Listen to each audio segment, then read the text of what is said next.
लिए आए हैं बंगाल में? बंगाल में यहाँ पे फसलों का एमएसपी नहीं मिलता। यहाँ तो पता ही नहीं कि एमएसपी भी कोई चीज़ होती है। भारत सरकार ने जो रेट निर्धारित कर रखा है फसलों का, वो मिलना चाहिए यहाँ के किसानों को भी। चुनावों के टाइम में संयुक्त किसान मोर्चा का आना क्या हाँ, मकसद से? नहीं मकसद क्यों नहीं भाई, ये भारत का अभिन्न अंग है, यहाँ पे आना चाहिए, आएंगे। और दिल्ली के नेता अभी तो आ रहे हैं यहाँ पे, फिर तो दिल्ली चले जाएंगे, फिर कौन मिलेगा? अभी तो वे आ रहे हैं वोट मांगने, एक मुट्ठी चावल मांग रहे हैं वे किसान से। तो हमने कहा कि इसकी एमएसपी मांग लेना इनसे, क्योंकि चुनाव के बाद में गए वे थोड़ा आने हैं, फिर 5 साल बाद में आएंगे। फिर तो 2024 में आएंगे, 23 के बाद में लगाना शुरू करेंगे और 24 में आएंगे फिर तो अब उनको पकड़ देना चाहिए जो भी दिल्ली से आ रहा, और उसको कहो कि हमारी फसलों का एमएसपी कम मिलेगा। बंगाल के किसानों को भी मिलना चाहिए।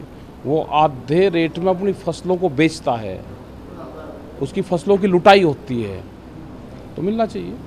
कल जेपी नड्डा जी आकर कहते हैं किसानों के लिए केंद्र सरकार लगातार पैकेज तैयार कर रही है और उनकी सहायता कर रही है। कल आसनसोल की धरती पर आके ही बोला है उन्होंने। अरे बोला तो वो तो किसान को पता है क्या धान किस रेट में बेचता है, मक्का उसने किस रेट में बेची, अपनी फसलें जो भारत सरकार के रेट हैं क्या वे बेचे? यहाँ पे उनके होल्डिंग लगने चाहिए कि ये रेट है इस रेट का, और ये भारत सरकार ने रेट निर्धारित करे हैं, क्या उस रेट पे किसान की फसलें बिकी?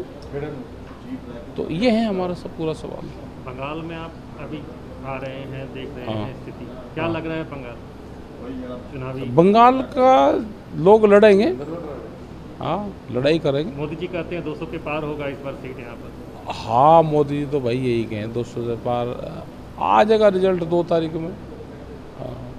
सर, शीतलकुची में एक घटना हुई थी जो केंद्रीय बलों ने 4 लोगों को गोली मार दी थी, इसको लेकर क्या करेंगे? यहाँ पर बीजेपी हिंसा कर रही है केंद्रीय बल को लेकर, या तो बीजेपी तो हिंसा पे ही तो आती है। बीजेपी वाले वो तो हिंसा करवाते हैं, वो तो पूरे देश में हिंसा करवाते हैं जब भी आते हैं, वो चाहे मंदिर के इशू हो या कोई और इशू हो, वो तो काम है उनका। कोई विकास के नाम पे थोड़ा आते हैं वे तो देश को बांटते हैं, आम लोगों को बांटते हैं, उसी उस पर आते हैं वे, झगड़ा करवा के आते हैं। विकास का, एजुकेशन का, हेल्थ का, सड़कों का तो ये इशू नहीं उनका है, उनका है बांटने का इशू। लोगों की भावनाएं भड़काए, बांटे, वोट ली, अपना चले गए राजधानी में। सर, क्या लगता है चुनाव आयोग भी केंद्र सरकार की सहायता पे चल रहा है? अच्छा, और कहाँ से लग रहे भाई चुनाव आयोग? चुनाव आयोग तो वही तो काम करेगा। अब तो सारी एजेंसियाँ अंडर प्रेशर काम कर रही है।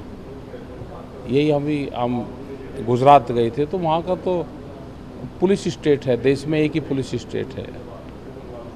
वहाँ जाकर देखो हाल क्या है, और यही मॉडल बनाना चाहते हैं पूरे देश को। उससे मॉडल ये होगा कि पूरी ज़मीनें जाएगी, पूरे कारोबार लोगों के जाएंगे। ट्रांसपोर्ट्स का जिस हिसाब से रेट बढ़ रहे हैं, डीजल के, रिस्क, महंगाई बढ़ रही, तो आम जनता पे वो जाएगा।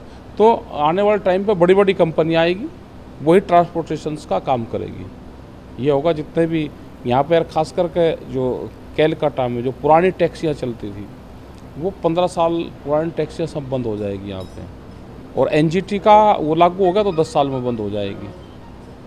तो ये सारी चीज़ें हो रही हैं, और उससे कितना बड़ा नुकसान यहाँ के जो बेरोजगार लोग होंगे उसका कितना बड़ा नुकसान होगा, जो अनपढ़ हैं, जो टैक्सी चला के अपना काम करते हैं।